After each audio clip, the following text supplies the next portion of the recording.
our messaging a little bit more at the end of the day. Well, I think that, okay. I think that I tend to agree. I mean, obviously, what Mo's saying is right about how they approach theirs. We saw the campaign a little differently, but you know, we started. Our polling was showing. Our earliest polling showed us up a couple points. Then it would show us, you know, it was all within the margin of error. Whether we were up a couple points or down a point or two, it was all within the margin of error, and that continued on pretty much in the middle of September, and there was a point there where we gained a little bit, and then there was a point where they came back and they had gained and gotten over us again.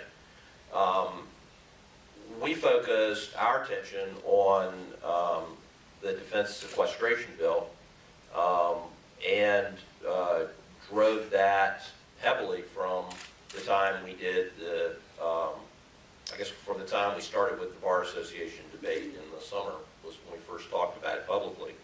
And then we kept that message pretty strongly because it linked back to jobs.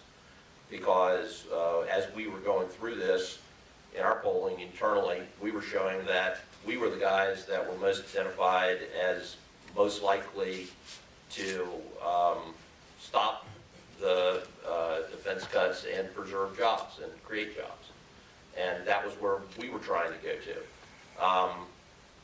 At the same time, you know, we were trying to soften our image, and that was obviously one thing that we had to do throughout the campaign. Was that after the 2006 campaign, we had a negative, we certainly came out of that with a negative image, and I was not involved in the 2006 campaign. So I take no responsibility there. You know, and so we were doing that, we did that with a couple of things, was a lot of cable news, cable that we ran during the course of the summer, which was done light cable, but it was done consistently, that focused on different people who knew George Allen, testifying to him being a good guy, primarily women who had worked with him in our administration, his previous administration. Then when we got the ad that Mo talked about was one where we again were reaching out to folks, and I think that was well received. But we were also facing a problem through all that, which was that we had more limited resources to put TV ads on. We had, while there was a significant amount of independent stuff coming in, those ads were all negative ads on Tim Kaine. They were not none of that was positive ads on George Allen. We had to carry that message ourselves, and we didn't have as much money. I mean, that was a fundamental problem that we had going through. We by having to start earlier, go through the primary, we had spent a significant amount of money before we ever got to the general election. And while we raised a pretty good amount of money, we were consistently beaten in the fundraising by Governor Kaine. And so, you know, those were the restraints we were working within. We had to pick a limited number of messages. We had to drive them. We didn't, I mean, in the core part of October, the first two weeks of October, I think we were probably outpointed by, between at that point, the PACs that were coming in to attack us and the Kaine campaign. We were outpointed 2 or 3 to 1 in most markets, and it was only in the last 3 weeks that we really got up to those same levels, or actually went higher, and actually were higher with the other independent groups that came in at that time.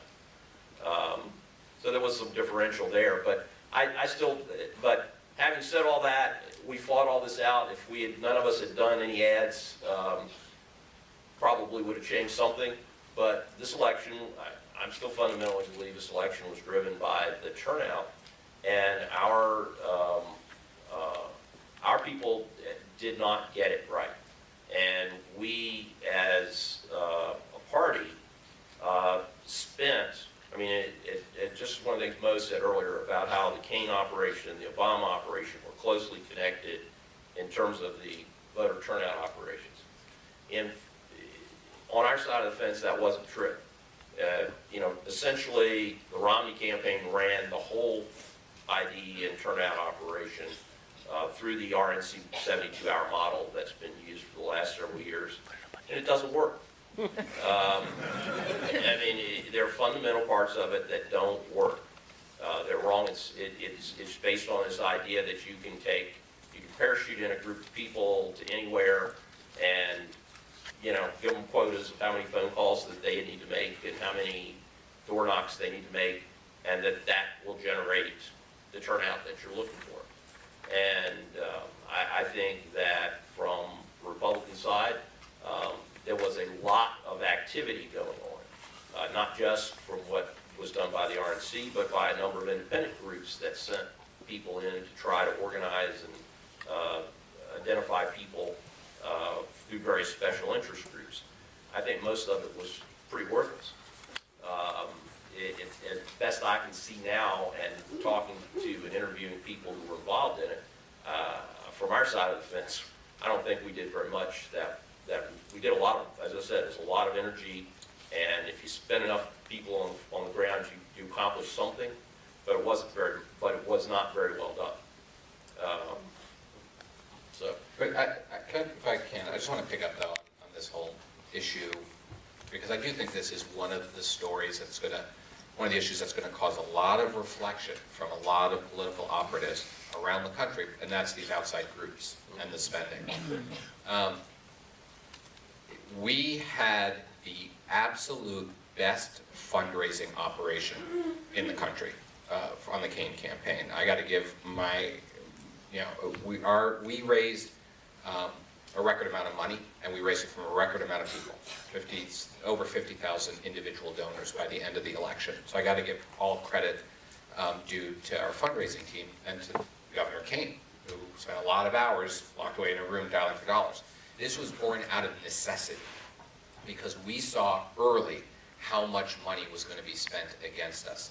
As I said earlier, beginning a full year out, the negative onslaught began from groups like Crossroads and the U.S. Chamber of Commerce and Americans for Prosperity and, you know, other groups that were just coming in. That's not to say our side didn't have some, but it wasn't nearly as much as was coming from the other side. At the end of the election, there was over $30 million in outside spending against Tim Kaine. 22 million of that came from shadowy outside groups that did not have to disclose their donors. Half of that was from Crossroads and Karl Rove's group. That is more money in outside spending targeting a specific candidate, more money than any other candidate in the country except for one, Barack Obama. I mean, think about that. That is more money than any statewide candidate in American political history has ever had to sustain.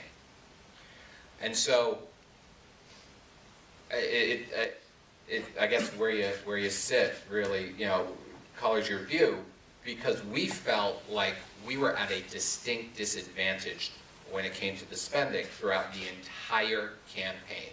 At the end, we felt we were, you know, felt a little bit better, but they started spending ads against us 12 months out. We started spending ads, or buying ads 12 weeks out from Election Day.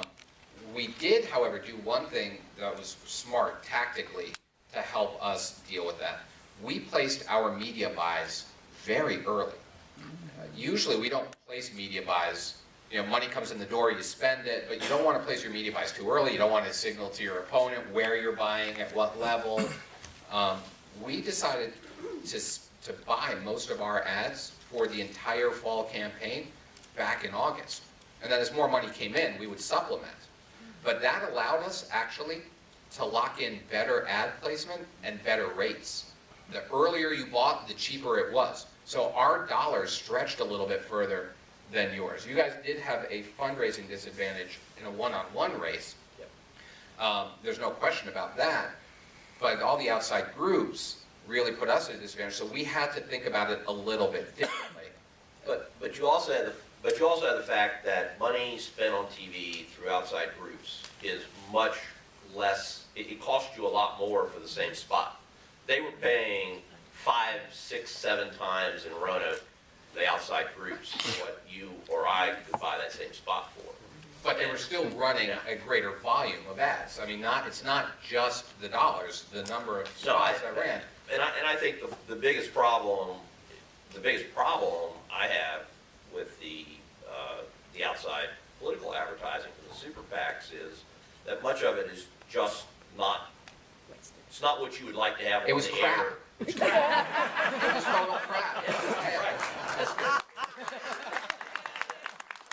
And I mean, there were times when I would see the ads coming at us from the other side, and I said, "Thank you, Jesus." Thank you. I mean, there is no way that ad is going to convince one single voter to vote against Tim Kaine. And I remember thinking a couple times, I'll bet the Allen folks feel the same exact way. Oh, yeah. I mean, there were a couple of them that were decent ads and that followed the themes we were trying to play, but well over half, I'm sure, of the ads that were done independently weren't on our message, weren't on any message we were trying to convey, and weren't very well done. In one of the first debates, Governor Kaine issued a challenge to George Allen to let's come to an agreement to ask all outside groups to stay out. Let's just make this a one-on-one race. Ask all out. We couldn't force them to, right? It would legally there could be no coordination, and most of them wouldn't listen anyway. But let's at least try something similar to what they did up in Massachusetts, where we impose a financial penalty on ourselves if outside groups come in, and that might discourage them from coming in. And the Allen campaign said no to that. I was actually afraid you were going to say yes. Because I was counting on these outside groups being as bad as they were. If it had been just the two one-on-one, I was a little more worried.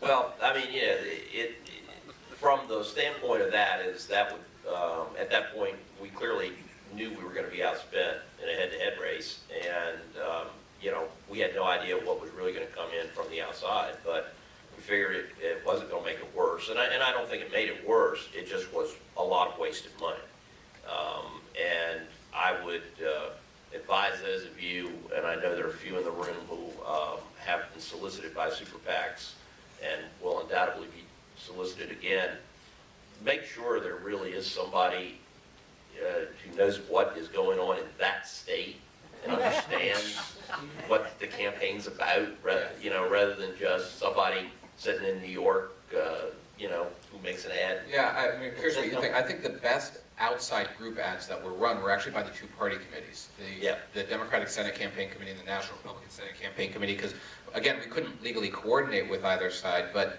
my understanding is both of those efforts in Virginia were actually run by people that knew Virginia. Yeah. And so they actually got the tone right. They knew a little bit better the messaging as opposed to the stuff coming out of Karl Rove's shop or some of these other outside. And the stuff coming out of the chamber, was not very, that was the worst stuff, just about the worst of the stuff that came up at all was the chamber stuff. I really think that their stuff was real big cookie cutter stuff. It's a great discussion.